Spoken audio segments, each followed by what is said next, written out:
Movie के start में हमें दिखाया जाता है अंतरिक्ष, जहाँ पर भारत बना हुआ होता है और हमें ये बताया जाता है कि भारत का सर्वश्रेष्ठ हथियार ब्रह्मास्त्र कैसे बना होता है। फिर हमें दिखाते हैं कि सभी अस्त्र के खंड खंड से एक ब्रह्मास्त्र का निर्माण होता है। ब्रह्मास्त्र में इतनी शक्ति दिखाई जाती है जैसे कि पूरा भारत एक ही बार में नष्ट हो जाए। भारत ही नहीं बल्कि पूरी सृष्टि एक ही बार से ब्रह्मास्त्र के नष्ट हो सकती है। और फिर हमें दिखाया जाता है कि ब्रह्मास्त्र के अलग अलग टुकड़ों में ब्रह्मास्त्र को बांट दिया गया है। फिर हमें दिखाया जाता है शिवा, और यहाँ से हमारी मूवी शुरू होती है। पार्ट 1 शिवा। नेक्स्ट सीन में हमें दिखाया जाता है एक साइंटिस्ट को, जो कि कोई और नहीं हमारे शाहरुख खान होते हैं। शाहरुख खान एक गृह साइंटिस्ट होते हैं जो कि सुरक्षा कर रहे होते हैं ब्रह्मास्त्र के एक खंड की। फिर वहाँ पर हमें दिखाया जाता है कि अचानक से कुछ बुरे आदमी वहाँ पर आ गए हैं और वह शाहरुख खान से उस ब्रह्मास्त्र के एक टुकड़े को मांगते हैं, जिससे कि वहाँ पर शाहरुख और उन लोगों के बीच फाइट होती है, जहाँ पर हमें दिखाया जाता है हनुमान अस्त्र को। हनुमान अस्त्र एक पायल के रूप में होता है जो कि शाहरुख पहन लेते हैं और फिर उनमें सीमित शक्ति आ जाती है और वो उन लोगों पर भारी पड़ने लगते हैं। जहाँ पर दिखाया जाता है कि उन दुष्टों के पास भी काफ़ी शक्तियाँ होती हैं और शाहरुख उन बुरे लोगों के बीच फाइट होने लगती है, जहाँ पर शाहरुख उन लोगों पर कभी भारी पड़ते हैं, कभी वो लोग शाहरुख पर। फिर हमें दिखाया जाता है कि शाहरुख अपनी असीमित शक्ति से उन लोगों को मारने में सक्षम हो जाते हैं, जहाँ पर मौनी रॉय आ जाती है। और फिर हमें दिखाया जाता है शाहरुख का वो शक्तिशाली रूप, जहाँ पर वह हनुमान अस्त्र का प्रयोग करते हैं और हमें परछाई में हनुमान को दिखाया जाता है, जो कि शाहरुख के पीछे परछाई के रूप में खड़े होते हैं। फिर वहाँ पर मौनी रॉय आती है और शाहरुख को पकड़ लेती है, क्योंकि मौनी रॉय के पास काफ़ी असीमित शक्तियाँ होती हैं, जिससे कि वह शाहरुख को आसानी से पकड़ लेती है और उसका हनुमान अस्त्र उससे ले लेती है। वह शाहरुख से पूछती है कि हमें बता दो कि ब्रह्मास्त्र के बाकी टुकड़े कहाँ पर हैं, वरना मैं तुम्हें मार दूंगी। शाहरुख ऐसा बताने से मना कर देता है। फिर वह शाहरुख के दिमाग पर काबू पा लेती है, जिससे कि हमें दिखाया जाता है कि शाहरुख ने बाकी एक टुकड़े को भी बता दिया कि वह किसके पास है। फिर हमें दिखाया जाता है द गॉड ऑफ शिवा, जो कि रणबीर कपूर होते हैं और वे एक पंडाल में पूजा कर रहे होते हैं। फिर एक गाना होता है और हमें नेक्स्ट सीन में दिखाया जाता है कि शिवा को अचानक से बिजली दिखती है, जिससे कि आगे उसके पास आने लगती है और वह बेहोश हो जाता है। नेक्स्ट सीन में वह नींद से उठता है और हमें दिखाया जाता है कि वह अपने दोस्तों के साथ बैठा हुआ है। फिर अपने वहाँ से शिवा उठकर जाने लगता है, जहाँ पर उसके दोस्त भी उसके साथ चल देते हैं। फिर वो एक पार्टी में जाते हैं, जहाँ पर शिवा और उसके दोस्त डीजे बजा रहे होते हैं, जहाँ पर हमें दिखाया जाता है आलिया भट्ट को, जो कि डीजे में खड़ी होती हैं, जिसे शिवा देखकर काफ़ी खुश हो जाता है और वह उसका पीछा करने लगता है। फिर हमें दिखाया जाता है आलिया भट्ट एक लिफ्ट में चढ़ जाती हैं, जहाँ पर शिवा भी आ जाता है और आलिया और शिवा एक दूसरे से बात करते हैं, जहाँ पर दोनों काफ़ी खुश होते हैं।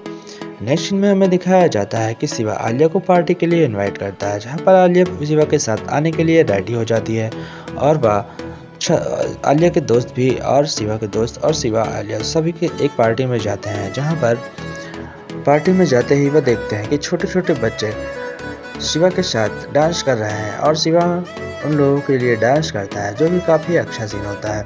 इस सीन को देखकर आप भी बहुत अच्छे खुश हो जाएंगे, जहाँ पर फिर आलिया के रूम के अंदर आती है और सभी बच्चे आलिया को देखने लगते हैं, जहाँ पर आलिया भी काफ़ी अच्छा डांस करती है, जिसे देखकर सभी बच्चे काफ़ी खुश हो जाते हैं। और फिर हमें दिखाया जाता है आलिया और शिवा को, जो कि छत पर जगाए हुए होते हैं, जहाँ पर शिवा को कुछ सपने आने लगते हैं, जो कि सपने में उसे शाहरुख दिखता है, जो कि शाहरुख को मौनी रॉय पकड़ कर बैठी हुई होती है और उसके दिमाग पर काबू पा रही होती है। ये सब शिवा को दिखने लगता है, जिससे कि शिवा बेहोश हो जाता है और शिवा को ये भी दिखा। फिर शाहरुख के दिमाग पर काबू पाने के बाद उसे नागार्जुन को दिखाया जाता है कि नागार्जुन भी एक ब्रह्मास्त्र के टुकड़े की सुरक्षा करता है। फिर हमें नेक्स्ट सीन में दिखाया जाता है कि जहाँ पर शिवा काफ़ी चिल्लाने लगता है और मौनी रॉय शाहरुख के दिमाग से सभी लोगों को जानकारी प्राप्त कर लेती है, जो कि उसे चाहिए होता है ब्रह्मास्त्र के सभी टुकड़ों को जोड़ने के लिए। मौनी कहती है कि तुम हार गए। यह बात शाहरुख कहता है कि मैं कभी हारता नहीं, और वह बालकनी से कूद जाता है, जहाँ पर वो जमीन पे गिरने लगता है और उसकी डेथ हो जाती है। फिर हमें नेक्स्ट सीन में दिखाया जाता है जहाँ पर शिवा सोकर उठ रहा है और फिर उसके पड़ोसी आते हैं और कहते हैं क्या तुमने दारू पी है। शिवा कहता है बुड्ढे सठिया गए हो का। फिर हमें दिखाया जाता है कि शिवा चाय पी रहा है और वह रात के सपने के बारे में सोच रहा होता है, जिससे कि वह काफ़ी घबरा जाता है। फिर वह बच्चों के साथ जाता है और खाना खाता है। खाने खाने से बच्चों से यह पता चलता है कि आलिया ने रात को काफ़ी देर तक वेट किया, जहाँ पर वो नहीं आया। फिर उसके शिवा के ना आने से आलिया गुस्सा होकर वहाँ से चली जाती है, जिसे यह सुनकर शिवा बच्चों से पूछता है वो कहाँ मिलेगी, जहाँ बच्चे बताते हैं कि वह एक अमीर घर की लड़की है और उसका पंडाल यहाँ पे लगा हुआ है। जहाँ पंडाल में शिवा आता है और न्यूज़पेपर उठाकर देखता है, जहाँ पर शाहरुख की डेथ की न्यूज़ होती है। यह देखकर शिवा काफ़ी हैरान हो जाता है, क्योंकि शाहरुख तो उसके सपने में आया होता है और सपने कभी सच नहीं होते। फिर हमें दिखाया जाता है कि आलिया भी वहाँ पे होती है और आलिया और रणवीर एक दूसरे को देखकर काफ़ी खुश हो जाते हैं। जहाँ पर रणवीर हमें दिखाया जाता है कि रणवीर ने आलिया को सारी सच्चाई बता दी है। यह सुनकर आलिया कहती है कि बहुत ही अच्छा हुआ। जहाँ पर फिर हमें दिखाया जाता है आलिया और रणवीर वाराणसी के लिए निकल चुके हैं। वाराणसी में वो इसलिए जाते हैं क्योंकि वहाँ पर नागा अर्जुन होता है और रणवीर के सपने में नागा अर्जुन भी दिखा था, इसलिए रणवीर को लगता है कि अब उसकी जान खतरे में है। वह उसे बचाने के लिए वाराणसी आता है। वाराणसी में हमें दिखाया जाता है कि आलिया और रणवीर वाराणसी में काफ़ी मजे करते हुए आते हैं। फिर हमें दिखाया जाता है कि आलिया और रणवीर एक नाव पर बैठे हुए होते हैं, जहाँ पर आगे खुद पर खुद चलकर रणवीर के हाथ में आ जाती है, जिससे कि आलिया काफ़ी डर जाती है और उससे पूछती है कि तुम चले क्यों नहीं। जहाँ पर रणवीर बताता है कि मैं आगे से काफ़ी पुराना ताल्लुक है। बचपन में मेरे घर में आग लगी थी, जहाँ पर सभी लोग मर गए और मुझे कुछ भी नहीं हुआ। यह सुनकर आलिया काफ़ी हैरान हो जाती है। फिर नेक्स्ट सीन में दिखाया जाता है नागा अर्जुन को, जहाँ पर रणवीर उससे बात करने के लिए जा रहा होता है। तभी वो मोनी रॉय को देखता है। मोनी रॉय को भी उसने सपने में देखा होता है, जिसे हकीकत में देखकर वह काफ़ी हैरान हो जाता है। आलिया को बताता है यही बुराई की देवी है, यही नागा अर्जुन को मारना चाहती है और उसका एक ब्रह्मास्त्र का टुकड़ा लेना चाहती है। फिर रणवीर और आलिया जाते हैं और नागा अर्जुन को अलर्ट कर देते हैं, जिससे कि हमें दिखाया जाता है नागा अर्जुन अपने टूटे हुए ब्रह्मास्त्र के एक टुकड़े को उठाता है और फिर वहां से जाने लगता है। तभी वो राक्षस वहां पे आ जाता है और वह आलिया पे हमला कर देता है। यह आलिया शिवा को बुलाती है, जहाँ पर शिवा आता है और शिवा को गोली लगने वाली होती है। तभी नागा अर्जुन आकर उस गोली को अपने शरीर पर लगा लेते हैं। फिर हमें दिखाया जाता है कि जहाँ पर नागा अर्जुन अपने नंदी अस्त्र का प्रयोग करते हैं। यह सब शिवा देख रहा होता है और काफ़ी तंग रह जाता है। नंदी अस्त्र में 1000 नंदियों की ताकत होती है, जिससे कि वो ज़मीन में एक बड़ा सा गड्ढा कर देते हैं और उस गड्ढे से तीनों कूद कर वहाँ से भाग जाते हैं। फिर हमें दिखाया जाता है रणवीर, आलिया और नागा अर्जुन एक पहाड़ पर खड़े होते हैं, जहाँ पर नागा अर्जुन रणवीर से पूछते हैं तुम्हें इतना सब कैसे पता। तभी रणवीर उसे बताता है कि मुझे ड्रीम आते हैं और उसे ड्रीम आता है, जिससे कि वह तभी वहाँ पर ड्रीम आता है और उसे दिखाता है कि एक ट्रक में मोनी रॉय बैठ के आ रही है। यह बात वो नागा अर्जुन को बताता है।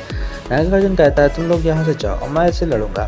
फिर वह हमें दिखाते हैं कि नागा अर्जुन अपने नंदी अस्त्र का प्रयोग करते हैं और अपने पीछे एक नंदी बुला लेते हैं, जो कि परछाई के रूप में होता है। वह नागा अर्जुन के साथ में दौड़ता जाता है, जो कि ट्रक से टकराने वाला होता है। तभी हमें दिखाता है कि मोनी रॉय कह रही है कि इसको इतनी जोर से टक्कर मारना कि वह जिंदा न बचे, और वह ट्रक को बहुत तेजी से लेके आती है। इधर से नागा अर्जुन दौड़ते हुए जाते हैं और नंदी अस्त्र की मदद से ट्रक को पलट देते हैं। फिर वह उस ट्रक को खाई से गिराने वाले होते हैं। तभी इधर हमें दिखाया जाता है कि रणवीर की गाड़ी पर किसी ने हमला कर दिया है और वह और कोई नहीं होता है बल्कि मोनी का एक दूसरा साथी होता है, जो कि उस हनुमान अस्त्र को पहनकर काफ़ी ताकतवर हो जाता है और रणवीर पर हमला कर देता है, जिससे कि रणवीर और आलिया खाई से गिरने वाले होते हैं पर किसी तरीके से वहाँ से बच जाते हैं। फिर हमें दिखाया जाता है आलिया और रणवीर को, जो कि आश्रम पहुँच चुके होते हैं। आश्रम के बाहर आलिया और रणवीर को देखते हैं और वहाँ पर एक तीसरा जो साथी होता है वो आ जाता है। वह राक्षस आते ही रणवीर पर हमला कर देता है, जहाँ पर रणवीर काफ़ी बुरी तरीके से उस राक्षस पर हमला करता है और उससे आग से जलाकर भस्म करने लगता है। फिर हमें बचपन की यादें दिखाते हैं, जहाँ पर रणवीर अकेले बचता हुआ होता है। वह सीने से दिमाग में घूमने लगता है और उसे दौरा पड़ता है, जिससे कि वह बेहोश होने लगता है और फिर राक्षस को वहाँ पर मारकर और वह बेहोश हो जाता है। और फिर हमें नेक्स्ट सीन में दिखाया जाता है कि अमिताभ बच्चन, जो कि एक अस्त्र को उठाकर ब्रह्मास्त्र के एक टुकड़े को उठाकर देख रहे होते हैं। फिर मोनी रॉय वहाँ पर दिखाई जाती है, जो कि अपने गुरु के सामने, मोनी रॉय का गुरु का नाम देव होता है। वह देव के सामने से शक्ति मांगती है और कहती है मुझे और शक्ति चाहिए उन लोगों को हराने के लिए, जहाँ पर देव की मूर्ति उसे कुछ अन्य शक्ति देती है। और फिर हमें अगले सीन में दिखाया जाता है, जहाँ पर अमिताभ बच्चन अपने सभी रक्षकों के साथ प्रे कर रहे हैं। ये अमिताभ बच्चन कोई और नहीं, आश्रम के सर्वश्रेष्ठ गुरु हैं, जो कि ब्रह्मास्त्र की सुरक्षा का दायित्व लिए होते हैं। फिर हमें दिखाया जाता है रणवीर अपने बेहोशी से जाग गया है, जहाँ पर यह देखकर आलिया काफ़ी खुश हो जाती है और रणवीर को गले लगा लेती है। वहाँ पर एक नाव रखी होती है जहाँ पर 4 बच्चे आते हैं और हमें साथ ये भी पता चलता है पूरे आश्रम में नेटवर्क सिर्फ नाव पर ही आता है। अगले सीन में हमें दिखाया जाता है कि रणवीर, आलिया और अमिताभ बच्चन एक साथ खड़े होते हैं, जहाँ पर रणवीर कहता है कि आप यहाँ के सर्वश्रेष्ठ गुरु हैं और आपसे मिलकर मुझे बहुत अच्छा लगा। मैं आपकी लड़ाई में शामिल तो नहीं हो सकता, पर मैं आपको कुछ देने आया हूँ। जहाँ पर रणवीर अमिताभ को एक ब्रह्मास्त्र का टुकड़ा देता है, जो कि नागार्जुन ने उसे दिया होता है। वह टुकड़ा उन्हें देकर वहाँ से जाने लगता है। तभी वहाँ के गुरुदेव बताते हैं कि तुम्हारी माता पिता भी यहीं थे और अगर तुम उनके बारे में जानना चाहते हो तो तुम्हें यहाँ रुकना होगा।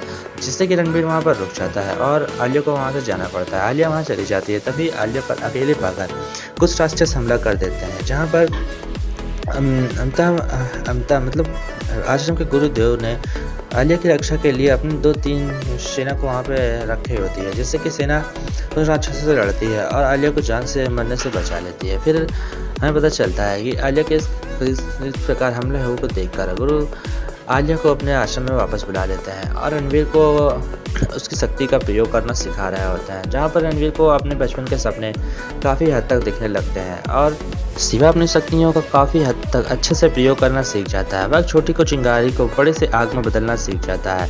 यह देखकर आश्रम के गुरुदेव काफ़ी खुश हो जाते हैं और फिर हमें दिखाया जाता है कि रणवीर अपनी कला से काफ़ी छोटी चिंगारियों को काफ़ी अलग अलग तरीके से यूज़ करता है। वह चिंगारियों को कुछ भी बना सकता है, काफ़ी बड़ा कर सकता है और किसी को भस्म करता है और तथा अपने रक्षा कवच भी बना सकता है, जिससे कोई भी हथियार उसको स्पर्श न कर पाए। फिर हमें नेक्स्ट सीन में दिखाया जाता है कि आलिया आश्रम में वापस आ चुकी है और आलिया रणवीर मिलते हैं। फिर हमें अगले सीन में दिखाते हैं कि एक जंगल में सभी लोग टहल रहे होते हैं। तभी वहाँ पर बुराई का एक सैनिक शिवा पर हमला करता है, जिसे कि काफ़ी आसानी से रोक लिया जाता है और फिर हमें दिखाया जाता है गुरुदेव के, जो कि अपना एक ब्रह्मास्त्र का टुकड़ा शिवा को दिखा रहे होते हैं। और फिर यहाँ से कहानी स्टार्ट होती है।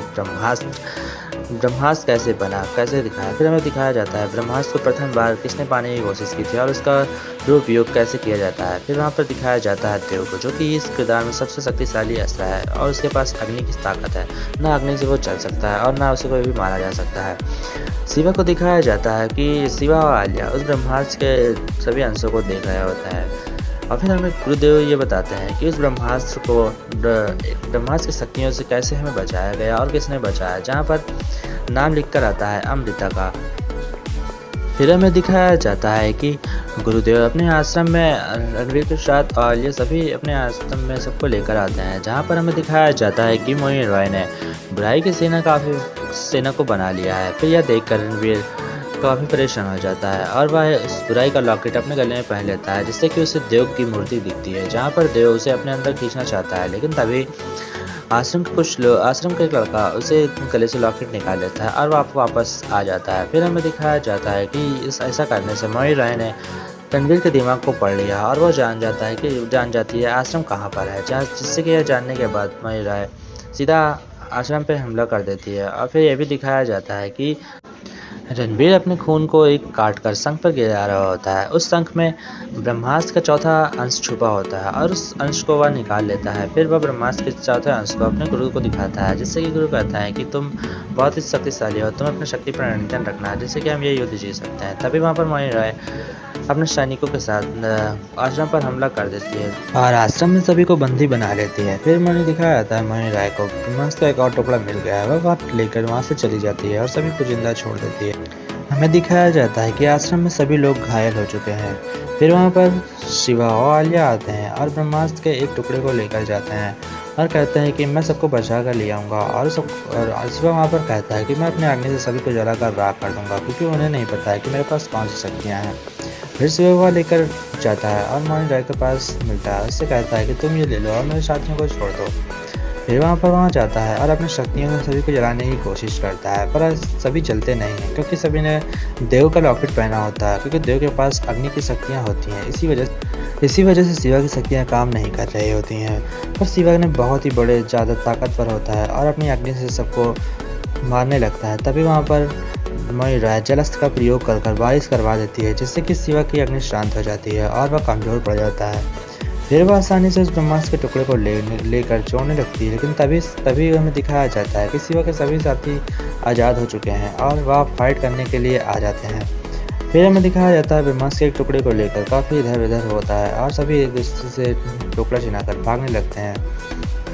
शिवा के साथी उन लोग राक्षसों से लड़ने की कोशिश करते हैं और राक्षसों को मारने की कोशिश करते हैं। वह कुछ को मारते हैं और कुछ मर भी जाते हैं।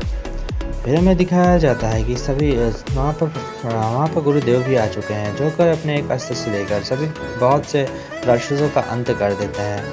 फिर हमें दिखाया जाता है शिवा को जिसकी शक्तियाँ काम नहीं कर रही हैं, बट वो फिर भी लड़ता है और ब्रह्मास्त्र की सुरक्षा के लिए अपनी जान देने के लिए तैयार रहता है। जहाँ पर हमें दिखाया जाता है कि रणबीर और मणिराय आमने-सामने होते हैं और वहाँ पर मणिराय काफ़ी आसानी से रणबीर को हरा देती है और फिर वहाँ से जाने लगती है। तभी वहाँ पर हमें दिखाया जाता है आलिया को, जो कि ब्रह्मास्त्र का एक टुकड़ा लेकर भाग रही होती है। तभी मणिराय वहाँ पर आती है और बच्चे ने मणिराय को पहाड़ से नीचे गिरा देता है।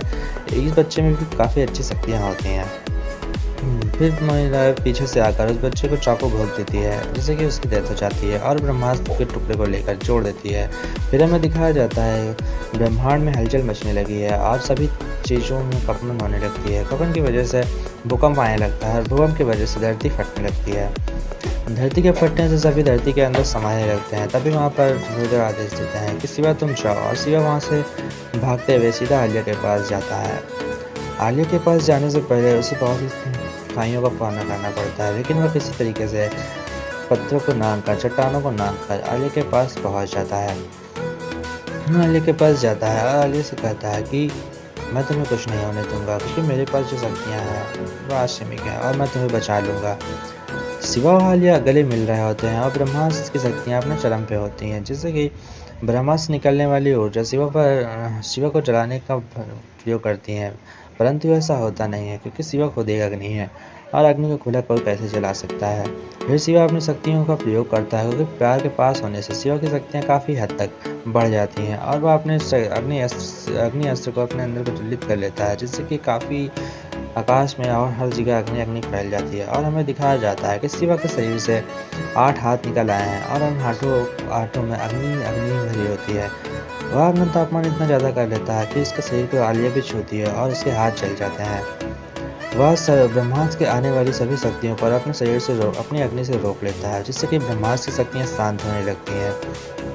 ब्रह्मास्त्र के शांत होते ही रणवीर की शक्तियाँ भी काफ़ी हद तक शांत होने लगती हैं और वह एक काफ़ी खौफनाक रूप में आ जाता है और फिर बस धीमे धीमे शांत होने लगता है। फिर उसको हमें दिखाया जाता है रणवीर की शक्तियों से ब्रह्मास्त्र की शक्तियाँ भी छीड़ हो जाती हैं और हमें फिर नेक्स्ट में दिखाया जाता है कि सभी एक साथ आसमान को देख रहे होते हैं, जहाँ पर गुरुदेव बताते हैं कि तुम्हारे अंदर असीमित शक्ति है और तुम्हारी शक्ति का सामना ब्रह्मास्त्र भी नहीं कर सकता है। फिर ब्रह्मास्त्र निकालने वाली शक्तियों से हमें दिखाया जाता है कि देव जाग गया है और देव की मूर्ति टूट जाती है। मूर्ति के टूटने के अंदर से देव निकलता है और फिर शिवा पार्ट 1 का यहीं पे एंड हो जाता है। लेकिन एंड होने से पहले हमें दिखाया जाता है देव को, जो कि एक रहस्य है कि इसकी शक्ल दिखाई नहीं जाती है और ये देव कौन बनेगा ये भी हमें नहीं बताया जाता है।